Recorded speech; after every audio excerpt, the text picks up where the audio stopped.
ఏమండోయ్ మిమ్మల్నే. అబ్బా, కాస్తైనా చురుకు లేకుంటే ఎలాగండి? ఆ బెజవాడ సంబంధం వాళ్ళు మన సంబంధం ఖాయం చేశామని కబురు చేశారని పిన్నిగారు ఫోన్ చేసి చెప్పారు అంది సూర్యకాంత్ అరిచినట్లుగా. ఆ వినపడిందే.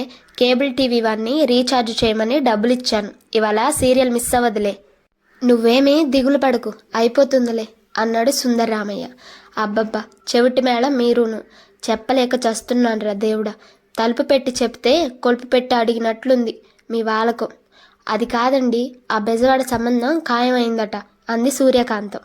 ఆ వినపడిందోయ్. అబ్బా, ఇన్నాళ్లకు నీ నోటి నుండి ఒక శుభవార్త విన్నానోయ్ కాంతం అన్నాడు సుందర్రామయ్య సంతోషంగా. చాలండి సంబడం. శుభం పలకరా పెళ్లి కొడుక అంటే పెళ్లి కూతురు ఉండేది అన్నాడట. అలా ఉంది మీ మాట అంది నిట్టూర్చుతూ. సరే గాని పంతులు గారికి కబురు పెట్టండి. మంచి రోజు చూసి నిశ్చయితాంబూలాలకు ఏర్పాటు చేసుకుందాము అంది సూర్యకాంతం. అలాగే. సాయంత్రం వచ్చేటప్పుడు లీటరు పాలు తెమ్మనేగా. అలాగే తెస్తానులేవోయ్ అన్నాడు సుందర్రామయ్య.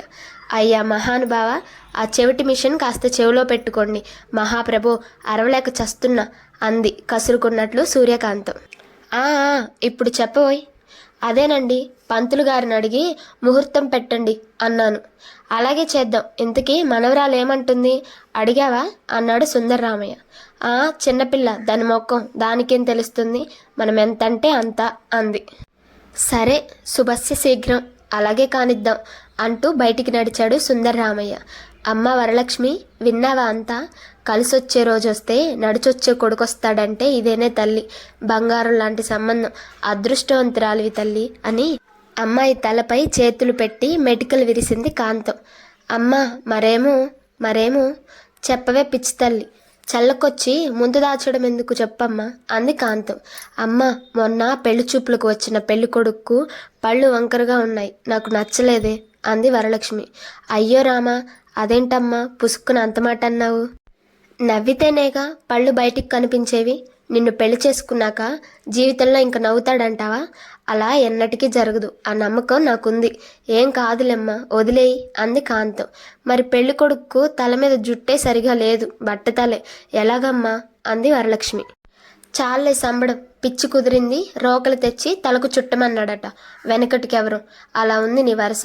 బట్టతల జుట్టు ఉన్నా అది ఎప్పటికైనా మన చేతిలో రావాల్సిందేనే. మీ నాన్నకు కూడా ముందు తల జుట్టు ఒత్తుగా ఉండేది. ఇప్పుడు చూడు, జుట్టేమైనా మిగిలిందా? ఎలాగూ పోయేదేగా. పోయే జుట్టు ఉంటే ఎంత, లేకుంటే ఎంత చెప్పు. అది అంతేనే, నువ్వేం బాధపడకు తల్లి అంది కాంతం. మరి అమ్మ, ఆ అబ్బాయికి అమ్మ నాన్న, ఒక చెల్లి తమ్ముడు నానమ్మ ఇంటి నిండా సంతలా ఉన్నారు కదే అంది వరలక్ష్మి. ఓసి పిచ్చి మోకుమా, ఎవరుంటే నీకేంటే? పెళ్ళైన 2 రోజుల్లో నా అనుభవాన్నంతా రంగరించి కొంప కొళ్ళేరు చేసి ఇంటిని 2 ముక్కలు చేసి నిన్ను బయట కాపురం పెట్టిస్తానుగా. ఆ పూచి నాది, నన్ను నమ్ము అంది కాంతం. మరి అమ్మ, అబ్బాయి ఒట్టి అమాయకంగా మరీ మెతకలా ఉన్నాడు కదే అంది వరలక్ష్మి. వెతకబోయిన తీగ కాలికి తగిలినట్లు వెతికి ఏరుకోరి ఈ సంబంధం తెచ్చింది. అందుకేనే పిచ్చి తల్లి. మీ నాన్నలా తానా అంటే తందానా అంటూ గంగిరెద్దులా ఉండాలనే కదమ్మా ఇంత కష్టపడి సంబంధం వెతికింది అంది కాంతం. అమ్మ, పెళ్ళంటే నాకు భయం వేస్తుందమ్మా అంది వరలక్ష్మి.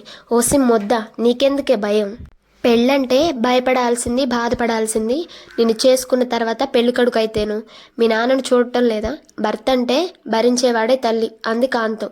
అమ్మ, పెళ్ళైతే పొద్దున్నే లేవడాలు, వంట వార్పు, అంట్లు బట్టలు, ఈ పనులన్నీ ఎలాగే? నాకు భయమేస్తుంది అంది వరాలు. పిచ్చి తల్లి, ఇవన్నీ కొద్ది రోజులేనే. మెల్లగా ఇంటి పెత్తనమంతా నీ చేతికే వస్తుంది నాలాగా. తర్వాత ఆ పనులన్నీ చాకచక్యంగా భర్తకు నేర్పుగా ఎలా చేయించాలో అవైనా నేను చెబుతానుగా. నాన్నను చూడటం లేదు అలా అన్నమాట. ఆ తర్వాత మన పని హాయిగా టీవీలో సీరియళ్ళు చూడటం, ముచ్చట్లు పెట్టడం, షాపింగ్లు చేయడం, అంతేనే. నన్ను చూడటం లేదా అంది కాంతం. అమ్మ, పెళ్ళిలో అమ్మాయి అబ్బాయి వెనకాల నడవాలటగా, ఎందుకే అంది వరం. అవునమ్మా, అదే ఆ అబ్బాయికి ఇక జీవితంలో చివరిసారిగా నడిచే ముందు నడక. ఇక జీవితాంతం ఉండాల్సింది, నడవాల్సింది నీ వెనకాలేగా. అందుకే కాస్త ఓపిక పడితే చాలు తల్లి అంది కాంతం. అమ్మ పెళ్లిలో అబ్బాయి పొగరుగా తల ఎత్తుకొని నవ్వుకుంటూ ఉంటాడు. అమ్మ ఏమో తల దించుకొని సిగ్గుపడుతుంది. ఎందుకే అంది వరలక్ష్మి. ఓహ్ అదా, పెళ్లి చేసుకున్నాక అబ్బాయికి ఇక జీవితంలో తలెత్తుకోవడం నవ్వడం జరగదని తెలియదుగా, అందుకే మనమే ఆ ఛాన్స్ అబ్బాయికి ఇస్తామన్నట్టుగా ధమాకా ఆఫర్ లాగా అన్నమాట అంది కాంతం. అమ్మ పెళ్లిలో అమ్మాయిలు అబ్బాయి కాళ్ళు పట్టాలటుగా అంది వరం. అవునమ్మా, నువ్వు ముందు ఎలా కాళ్ళు పట్టాలో అబ్బాయికి చూపిస్తావన్నమాట. అదే ట్రైనింగ్ లాగా. ఆ తర్వాత అబ్బాయి జీవితాంతం చేయాల్సింది అదే పనేగా అంది కాంతం. మరి అమ్మ ఉంగరాల ఆటలో ఎప్పుడూ అబ్బాయిలే గెలుస్తారు ఎందుకే అంది వరం. అవునమ్మా, నువ్వు ఆటలో ఎలా ఓడిపోవాలో అబ్బాయికి చక్కగా నేర్పిస్తావన్నమాట. అదే రిహార్సల్ లాగా. జన్మలో ఇక ఏ ఆటలో నీతో పోటీపడి గెలవడుగాక గెలవడు.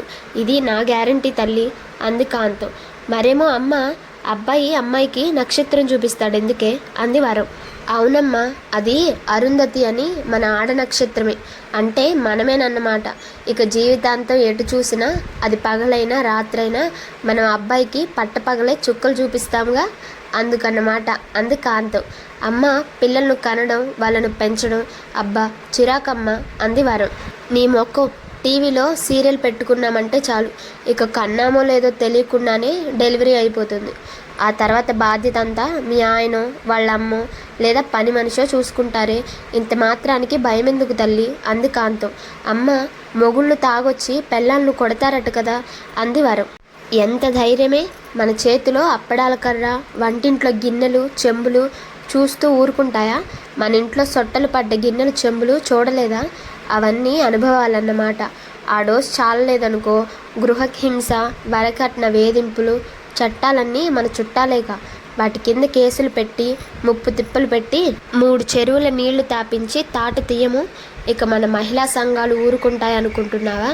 మనకు కష్టం వస్తే చాలు, కాకితో కబిరు పంపకున్నా వాలిపోతాయి. ఏకి వదిలిపెట్టవు. నీకేం భయం లేదమ్మా, ఆ సంగతి నాకు వదిలేయి అంది కాంతం. అమ్మ అదిగో నాన్న వస్తున్నారే, ఇంకా వంట కూడా చేయలేదు, తిడతాడేమోనే భయమేస్తుందమ్మా అంది వరం. ఆహా భయమా నాకా? నువ్వు చూస్తూ ఉండు, మీ నాన్నతో ఎలా వంట చేయిస్తాను అంది కాంతం. అమ్మ దేవుడా రాముడా, తల పగిలిపోతుందిరా నాయన, ఒకటే తలనొప్పి. అమ్మ ఏమండి, పాపిష్టిదాన్ని, మొగుడికి ఒక ముద్ద అన్నం వండలేకపోయాను, ఎలారా దేవుడా. దేవుడిలాంటి మనిషికి అన్యాయం చేస్తున్నాను. మా ఆయన బంగారం, పల్లెత్తి మాట అనడమ్మా, మాయదారి నొప్పి. ఇవాళే రావాలా? చక్కగా వడియాలు పులుసు ముద్దపప్పు గుత్తి వంకాయ కూర వండి పెట్టాలనుకున్నానమ్మా నా దేవుడికి. అమ్మ నాయన ఏం చేద్దురురా దేవుడా అంటూ నటనతో జీవించింది కాంతం. అమ్మోయ్ నువ్వు సూపర్, నిజంగానే నాన్న మాట్లాడకుండా వంట మొదలు పెట్టాడు అంది వరం. అదేనమ్మా, కిటుకు తలకు గుడ్డ కట్టుకొని మూలగటం, రాకుండా ఏడవటం, ముక్కు చేదటం, అలక పాన్పులు ఎక్కడం, ఇవి నేర్చుకుంటే చాలమ్మా, మనం మహారాణులమే. ఎంతటి మగవాడైనా కుక్కపిల్లల మన వెనక తోక ఊపుకుంటూ తిరగాల్సిందే అంది కాంతం. ఏమండి, కాస్త ఆ బట్టలు కూడా ఆరేయండి, నాకు అసలే నడుము నొప్పి. పాపిష్టిదాన్ని, ఎవరైనా చూస్తే మొగుడితో పని చేయిస్తుందని ఆడిపోసుకుంటారు. నా బాధ మీకు తప్ప ఎవరికి తెలుస్తుంది చెప్పండి. అయ్యో అమ్మ మరి త్వరగా నా పెళ్లి చేయవే, ఇవన్నీ విన్నాక ఎగిరి గంతేయాలని ఉంది అంది వరలక్ష్మి సంతోషంగా. నా బంగారం, అచ్చం నా పోలికే అంది కాంతం.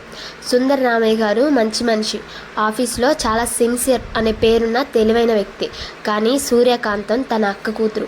చిన్నప్పుడు సుందర్ రామయ్య అక్క దగ్గరే పెరిగి ప్రయోజకుడయ్యాడు. అక్క కోరిక మేరకు సూర్యకాంతాన్ని పెళ్లి చేసుకున్నాడు. సూర్యకాంతానికి పుట్టుకతోనే హార్ట్లో చిన్న రంధ్రం ఉందని, తనకు ఉద్వేగానికి లోను కానివ్వకుండా గాజు బొమ్మలా పెంచుకోవాలని డాక్టర్లు చెప్పారు. ఆ విషయం సుందర్ రామయ్యకు చెప్పి సూర్యకాంతాన్ని సుందర్ రామయ్య చేతిలో పెట్టి కనుమూసింది వారి అక్క. కాంతానికి తన జబ్బు సంగతి తెలియకపోవడం, అక్కకిచ్చిన మాటను నిలబెట్టుకోవడం కోసం సుందర్ రామయ్య అన్నీ భరిస్తూ కాంతాన్ని కంటి పాపలా చూసుకుంటున్నాడు. భార్య ఏది చెప్పినా సరేననడం, ఆమె చెప్పిన పనులన్నీ చేయడంతో భార్య దృష్టిలో చులకనయ్యాడు. కానీ అక్కకిచ్చిన మాట కోసం, కాంతం ఆరోగ్యం కోసం అన్నీ తెలిసినా ఏమీ తెలియనట్లు గరళ కంటునిలా భార్యను భరిస్తున్న మనసున్న మంచి మనిషి సుందరరామయ్య. కానీ కాంతం ఇదంతా తన ఘనతేనని పగటి కళ్ళులు కంటూ బిడ్డకు కూడా అవే చెబుతుంది. కానీ జీవితంలో ఇవన్నీ సాధ్యం కానివని వరాలకైనా త్వరలో తప్పక తెలియవస్తుంది. పెళ్ళంటే ఇద్దరు వ్యక్తులను, రెండు కుటుంబాలను ఏకం చేసే ఒక పవిత్ర బంధం. సంసారం అంటే భార్యాభర్తల ప్రేమ, అనురాగం, అన్యోన్యత, ఒకరి కోసం ఒకరు చేసే త్యాగం, ఒకరి ఇష్టాలు మరొకరు తెలుసుకొని గౌరవిస్తూ సాగించే ప్రయాణం. అంతేగాని ఒకరి లోపాలను మరొకరు వెతుక్కుంటూ ఒకరినొకరు కించపరచుకోవడం కానే కాదు కదా. సమాప్తం. వీడియో నచ్చినట్లయితే లైక్ చేసి సబ్స్క్రైబ్ చేసుకోండి.